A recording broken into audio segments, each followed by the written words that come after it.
Wie sieht es also in der Realität aus? Zugeschaltet ist mir nun Reinhard Sager von der CDU. Er ist der Präsident des Deutschen Landkreistages. Guten Morgen, Herr Sager. Ja, schönen guten Morgen nach Berlin. Wie groß sind im Moment schon die Probleme in den Landkreisen? Wir wissen, es hat sich eine Menge angestaut, aber Lösungen sind immer noch nicht in Sicht. Also was fordern Sie konkret von der Regierung und der Politik? Also der Druck der Zuwanderung hält unvermindert an.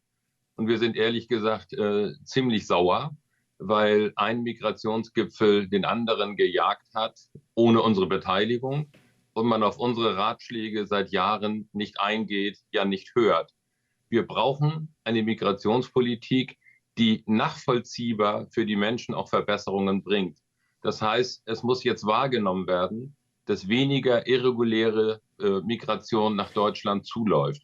Es muss klar werden, dass wir damit weniger Flüchtlingsheime brauchen. Und jeder weiß es doch, dass die Integration längst an ihre Grenzen geraten ist. Das größte Problem ist doch, dass wir Hunderttausende Menschen hier haben in Deutschland, für die wir nicht mehr ausreichend Integrationsmaßnahmen, Sprachkurse und anderes haben. Das führt ja am Ende zur Kumulierung dieser Probleme.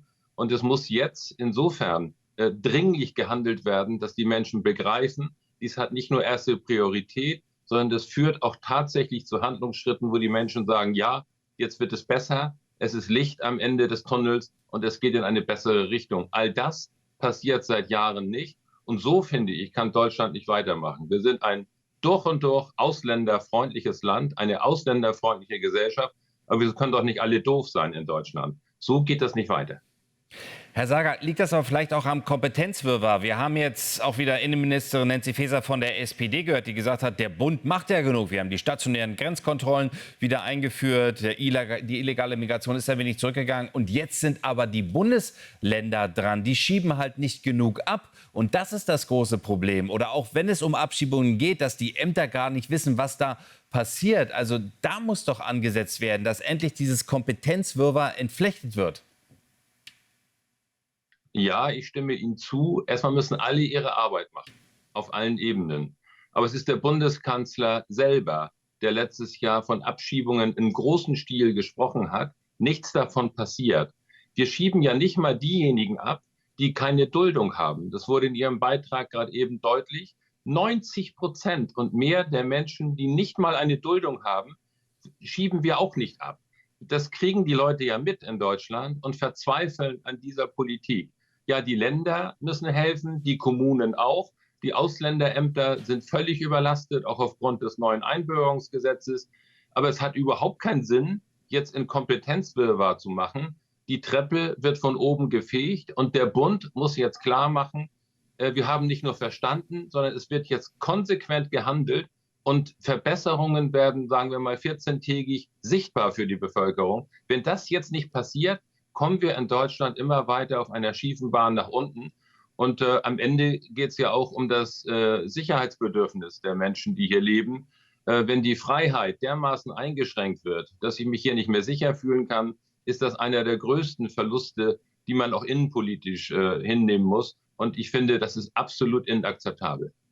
Sehen Sie aber nicht auch die Gefahr, dass nach dem 22. September, nach der letzten Landtagswahl in diesem Jahr, und zwar in Brandenburg, und am kommenden Sonntag, wissen wir ja, wird in Thüringen und Sachsen gewählt, dass das Thema dann wieder im Sande verläuft, weil dann sind die Wahlen durch, dann passiert erstmal nichts mehr und dann haben wir wieder den Normalzustand. Die nächsten Wahlen sind erst Mitte 2025 und die Bundestagswahl ist ja sowieso erst am 28. September 2025. Dass dieses Thema jetzt vielleicht angegangen wird, aber dass wir trotzdem keine schnellen Ergebnisse bekommen? Zu befürchten ist das. Und wir wissen ja auch um die Wahltermine. Aber die Wahltermine dürfen überhaupt keine Rolle mehr spielen. Es geht ja seit Jahren so, dass viel angekündigt wird und nichts passiert. 2, 3 Jahre geht das schon. Und auch die Nachwirkung von 2015, 2016 mit den absolut offenen Grenzen, die wirken ja auch noch nach bis heute. Nein, es muss losgelöst von Wahlterminen jetzt eine rigoros andere Migrationspolitik gemacht werden. Andere EU-Mitgliedstaaten machen uns das ja auch vor. Es ist in Österreich anders und es ist in Dänemark anders. Es ist in den Niederlanden anders, es ist in Frankreich anders. Nur bei uns nicht. Und das ist für die Bürger in Deutschland die das ja beobachten, absolut nicht mehr hinnehmbar. Und deswegen muss jetzt gehandelt werden. Wenn man jetzt aktuell verfolgt, dass der Kanzler mit dem Oppositionsführer spricht, von mir aus auch die demokratischen Parteien in der Mitte zusammen. Auch das wäre ein Zeichen und ein Signal. Aber wenn alles nur auf Wahltermine schaut, wie das in Ihrer Frage klang, und danach das wieder ad acta gelegt wird, wird die Verzweiflung größer. Und die Wahlergebnisse, um bei den Wahlen zu bleiben, werden dann so, wie sich das die meisten nicht wünschen. Und zu beklagen wäre das dann nicht, jedenfalls nicht von denjenigen, die es zu verantworten haben. Die sollten sich an ihre eigene Nase fassen. Herr Sager, ich danke Ihnen für dieses Gespräch. Sind wir mal gespannt, was vor allen Dingen jetzt bei dem Gespräch zwischen Friedrich Merz und Olaf Scholz herauskommt.